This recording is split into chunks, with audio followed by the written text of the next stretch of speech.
ದೇವರಿಗೆ ಸ್ತೋತ್ರ. ಪೌಲನು ಥೆಸಲೋನಿಕದವರಿಗೆ ಬರೆದ ಮೊದಲನೇ ಪತ್ರಿಕೆ 4ನೇ ಅಧ್ಯಾಯ 1ರಿಂದ ವಚನಗಳು.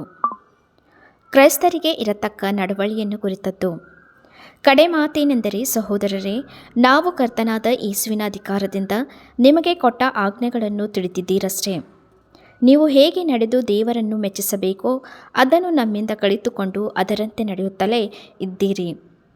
ನೀವು ಹಾಗೆ ಇನ್ನೂ ಹೆಚ್ಚಾಗಿ ನಡೆಯಬೇಕೆಂದು ನಿಮ್ಮನ್ನು ಬೇಡಿಕೊಂಡು ಯೇಸು ಕರ್ತನಲ್ಲಿ ಪ್ರಬೋಧಿಸುತ್ತೇವೆ.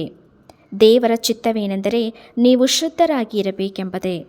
ಆದ್ದರಿಂದ ಹಾದರಕ್ಕೆ ದೂರವಾಗಿರಬೇಕು. ದೇವರನ್ನರಿಯದ ಅನ್ಯಜನಗಳಂತೆ ಕಾಮಾಭಿಲಾಷೆಗೆ ಒಳಪಡದೆ ನಿಮ್ಮಲ್ಲಿ ಪ್ರತಿಯೊಬ್ಬನೂ ಪವಿತ್ರವಾದ ಮನಸ್ಸಿನಿಂದಲೂ ಘನತೆಯಿಂದಲೂ ಧರ್ಮಪತ್ನಿಯನ್ನು ಸಂಪಾದಿಸಿಕೊಳ್ಳಲು ತಿಳಿಯಬೇಕು. ಈ ವಿಷಯದಲ್ಲಿ ಯಾರೂ ತನ್ನ ಸಹೋದರನನ್ನು ವಂಚಿಸಿ ಕೇಡು ಮಾಡಬಾರದು. ನಾವು ಮುಂಚೆ ತಿಳಿಸಿ ನಿಮಗೆ ಖಂಡಿತವಾಗಿ ಹೇಳಿದ ಪ್ರಕಾರ ಇವೆಲ್ಲವುಗಳ ವಿಷಯದಲ್ಲಿ ಕರ್ತನು ಮೊಯ್ಯಿಗೆ ಮೊಯ್ಯಿ ತೀರಿಸುವನಾಗಿದ್ದಾನೆ.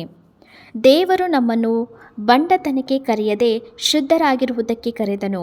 ಹೀಗಿರಲು ಈ ಮಾತನ್ನು ತಾತ್ಸಾರ ಮಾಡುವವನು ಮನುಷ್ಯನನ್ನು ತಿರಸ್ಕರಿಸುವುದು ಮಾತ್ರವಲ್ಲದೆ ಪವಿತ್ರಾತ್ಮ ವರವನ್ನು ನಿಮಗೆ ದಯಪಾಲಿಸುವ ದೇವರನ್ನು ತಿರಸ್ಕರಿಸುತ್ತಾನೆ. ಸಹೋದರ ಸ್ನೇಹ ವಿಷಯದಲ್ಲಿ ನಿಮಗೆ ಬರೆಯುವುದು ಅವಶ್ಯವಿಲ್ಲ.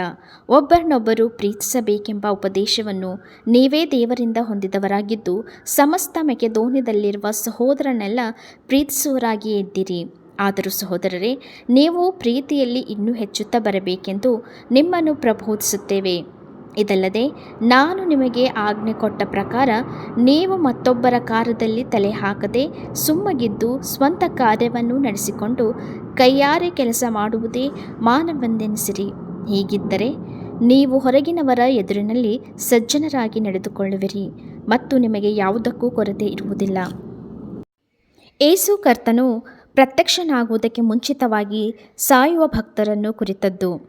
ಸಹೋದರರೇ, ನಿದ್ರೆ ಹೋಗುವವರ ಗತಿ ಏನೆಂದು ನೀವು ತಿಳಿಯದೇ ಇದ್ದು ನಿರೀಕ್ಷೆಯಿಲ್ಲದವರಾದ ಇತರರಂತೆ ದುಃಖಿಸುವುದು ನಮ್ಮ ಮನಸ್ಸಿಗೆ ಒಪ್ಪುವುದಿಲ್ಲ. ಯೇಸು ಸತ್ತು ಜೀವಿತನಾಗಿ ಎದ್ದನೆಂದು ನಾವು ನಂಬಿದ ಮೇಲೆ ಅದರಂತೆ ಯೇಸುವಿನಲ್ಲಿದ್ದುಕೊಂಡು ನಿದ್ರೆ ಹೋಗುವವರನ್ನು ಸಹ ದೇವರು ಆತನೊಡನೆ ಕರೆದುಕೊಂಡು ಬರುವನೆಂದು ನಂಬಬೇಕಲ್ಲವೇ? ನಾವು ಕರ್ತನ ಮಾತಿನ ಆಧಾರದಿಂದ ನಿಮಗೆ ಹೇಳುವುದೇನೆಂದರೆ, ಕರ್ತನು ಪ್ರತ್ಯಕ್ಷನಾಗುವವರೆಗೂ ಜೀವದಿಂದುಳಿದಿರುವ ನಾವು ನಿದ್ರೆ ಹೋದವರಿಗಿಂತ ಮುಂದಾಗುವುದೇ ಇಲ್ಲ. ಕರ್ತನು ತಾನೇ ಆಜ್ಞಾ ಘೋಷಣೆಯೊಡನೆಯೂ ಪ್ರಧಾನ ದೂತನ ಶಬ್ದದೊಡನೆಯೂ ದೇವರ ತುತ್ತೂರಿ ಧ್ವನಿಯೊಡನೆಯೂ ಆಕಾಶದಿಂದ ಇಳಿದು ಬರುವನು. ಆಗ ಕ್ರಿಸ್ತನಲ್ಲಿರುವ ಸತ್ತವರು ಮೊದಲು ಎದ್ದು ಬರುವರು. ಆಮೇಲೆ ಜೀವದಿಂದಿರುವ ನಾವು ಅಂತರಿಕ್ಷದಲ್ಲಿ ಕರ್ತನನ್ನು ಎದುರುಗೊಳ್ಳುವುದಕ್ಕಾಗಿ ಅವರ ಸಂಗಡಲೇ ಮೇಘ ವಾಹನರಾಗಿ ಫಕ್ಕನೆ ಒಯ್ಯಲ್ಪಡುವೆವು. ಹೀಗಾಗಿ ನಾವು ಸದಾಕಾಲವೂ ಕರ್ತನ ಜೊತೆಯಲ್ಲಿರುವೆವು. ಆದ ಕಾರಣ ಈ ಮಾತುಗಳಿಂದ ಒಬ್ಬರನ್ನೊಬ್ಬರು ಸಂತೈಸಿರಿ. ಈ ವಾಕ್ಯವು ಪೌಲನು ಥೆಸಲೋನಿಕದವರಿಗೆ ಬರೆದ ಮೊದಲನೇ ಪತ್ರಿಕೆ 4ನೇ ಅಧ್ಯಾಯ 1ರಿಂದ 18 ತನಕ ವಚನಗಳು.